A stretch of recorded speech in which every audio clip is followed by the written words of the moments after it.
Welcome back to the Brain First Parenting Podcast. I'm your host, Eileen Devine, and today's episode is about the sibling experience.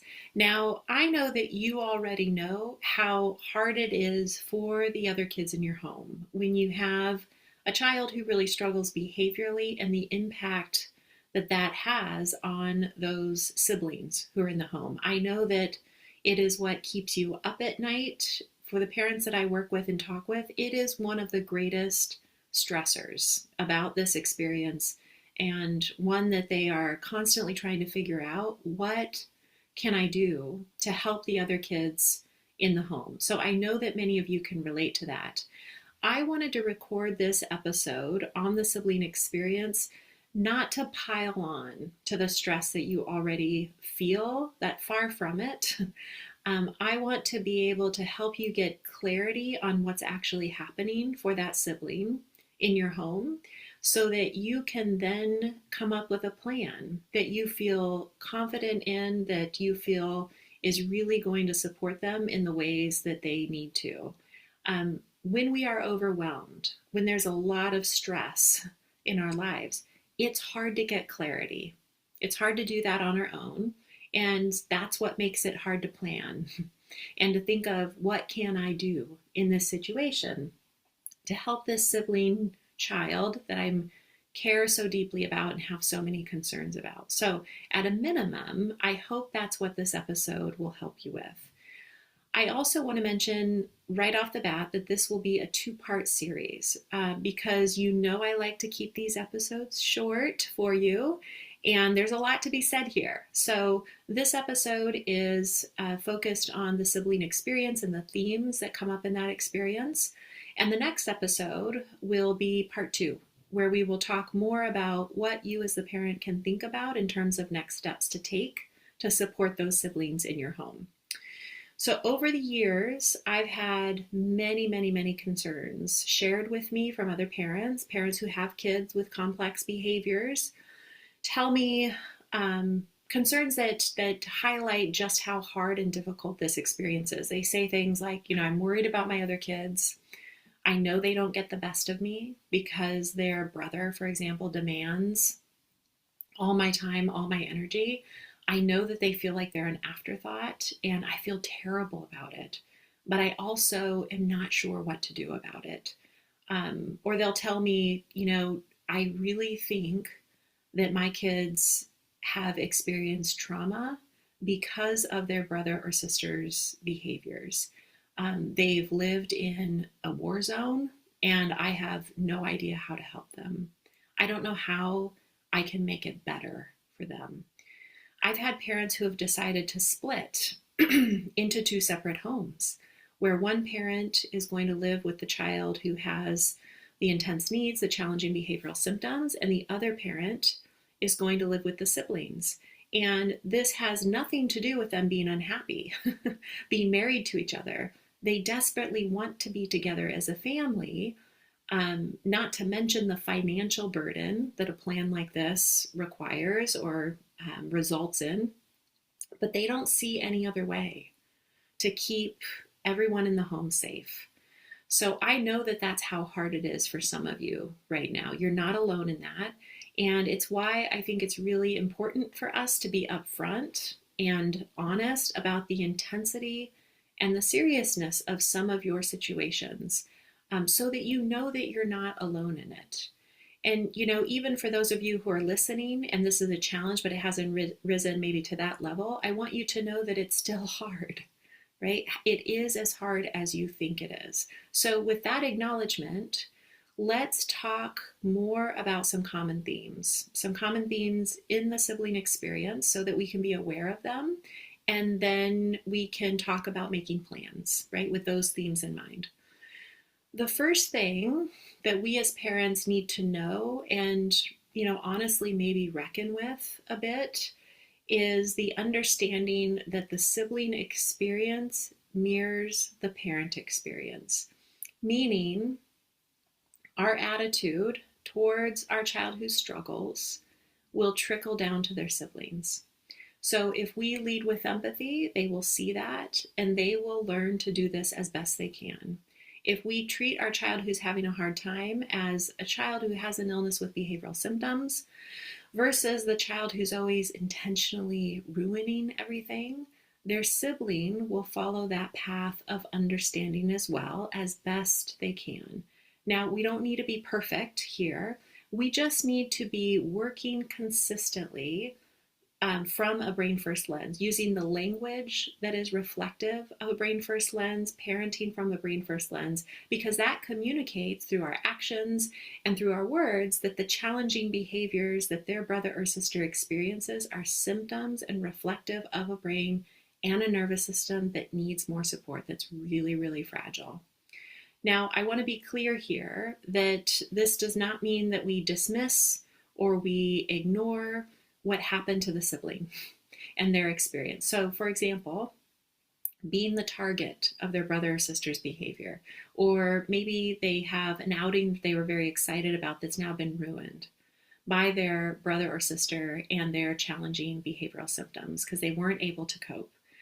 I'm not suggesting that we dismiss those things, what happened to them, or minimize it by saying, you know, you shouldn't be experiencing this, you shouldn't be feeling this, you know that they have a disability. Of course not, right? Not at all. I'm suggesting that it's a both and.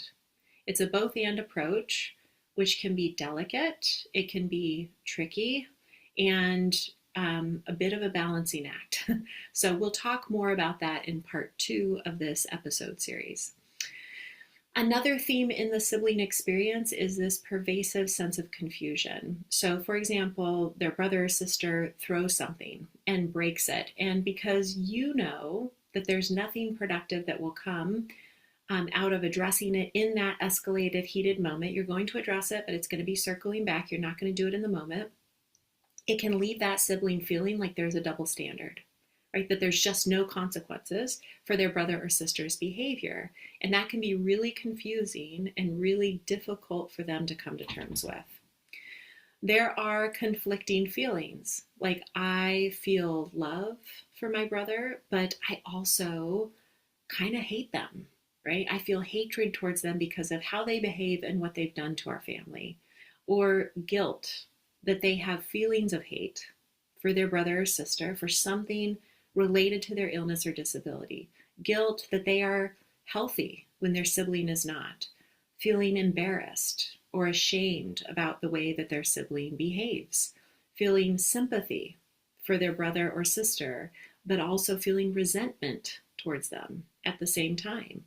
They may know in their logical brain that they have nothing to do with their brother or sister's illness, but they feel guilty that they are healthy when their brother or sister is not, that there should be something they should be able to do about it.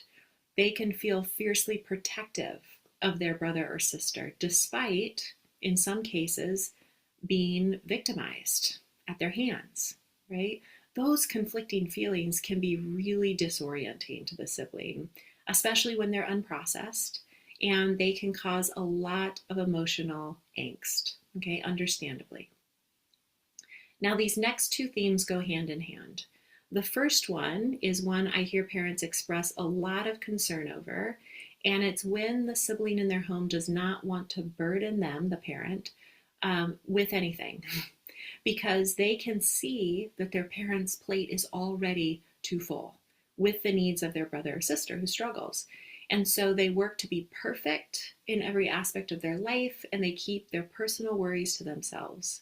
Now, the second related piece to this is what's called parentification, and it's where the sibling takes on a parental role. They're usually more independent, they're usually more resourceful than peers out of necessity. They may try to control the environment, they may be seen as bossy, and this is another really hard one for parents to reckon with once they start to see that this has happened, because it's, of course, was never their intention. They didn't want this to happen for the sibling in their home, and it usually has happened slowly over time. So as hard as it may be to recognize that this is maybe the dynamic that has taken shape in your home, it's worth pausing to ask yourself the question, do they, the sibling, do they believe they are required to take on aspects of a parent or adult role in your home? Do they feel like they need to take care of you, your emotional well-being, your safety? Now, the next piece of the sibling experience that I want to be sure to highlight is the trauma. And it's trauma that can result from living with a brother or sister whose behavior is scary, at times unpredictable. By definition, trauma is the result of extraordinarily stressful events shattering your sense of security, making you feel helpless and vulnerable, okay, which is unfortunately the experience of some of the siblings in your homes. Now, how someone responds to trauma is personal, it's individualized. It may look like hypervigilance, so always being on guard or on edge. Their subconscious is constantly anticipating danger. It could look more like anxiety or irritability or lashing out, withdrawal, shutting down, depression. So you'll want to sit with this for a minute and see what that might look like behaviorally for the sibling in your home. Here's the other thing I want to be sure you hear if you know that trauma has played a role for the siblings in your home. How well someone recovers from trauma is also personalized and it's individualized. And it depends greatly on the protective factors, what we call protective factors that are in their life. So we'll get more into that in part 2. But I want to make sure that you hear that now, because it can be devastating to have this realization or come to terms with the fact that this has been part of your child's experience in relation to their brother or sister who struggles behaviorally. It can leave parents feeling pretty helpless. Like, what can I do about it? You are not helpless, and there are things that you can do to add to those protective factors. Okay, the last theme of the sibling experience is grief. Now, we've talked about grief before on this podcast, and in fact, I'd encourage you to go back and listen to the episode that we did on parental grief, but listen to it in the context of the sibling experience. It will all apply. So that's episode 22, and I'll be sure to include that in the show notes for you as well. We talk in that episode about grief being the loss of what will not be, longing for what you hoped for and now you believe may not be possible, and feeling lost or disoriented. This is another heartbreaking one to sit with as a parent. It's also really hard to support your sibling child through their own grief if you've not worked through yours first. Like really, really hard. We'll touch on that again in part 2 because it's a really important step for parents to start thinking about and take that we want to be sure to highlight again. Okay. The point in touching on all of these themes, that the sibling experience mirrors the parent experience, that pervasive sense of confusion, conflicting feelings, not wanting to be a burden, perfectionism, parentification, grief, trauma. The point of all of this is to remind ourselves of what, as I said in the beginning, I believe you already know, which is that siblings are not passive observers, right? That their nervous systems are working really hard to organize around the unpredictability of their brother or sister's behavioral symptoms, and that these are some of the ways that it bubbles to the surface. I know that as we wrap up this episode, you may have more worries or sadness about this really hard dynamic than you did when you hit play. It's really hard to hear about it and sit with it and, like I said, reckon with it, right? That's why I want to remind you that we will be doing a part 2 where we will talk about the steps that you can consider taking to help the other kids in your home, the siblings, in relation to these different themes that we've talked about today. You know, I don't promise overnight fixes. I don't believe they exist. But what I can say is that there are things parents can do to minimize the impact of those challenging behaviors on the sibling who are witness to them, maybe even the target of them at times. So I'm looking forward to talking to you more about that in part 2. With that, I will talk to you again next time, and until then, take care.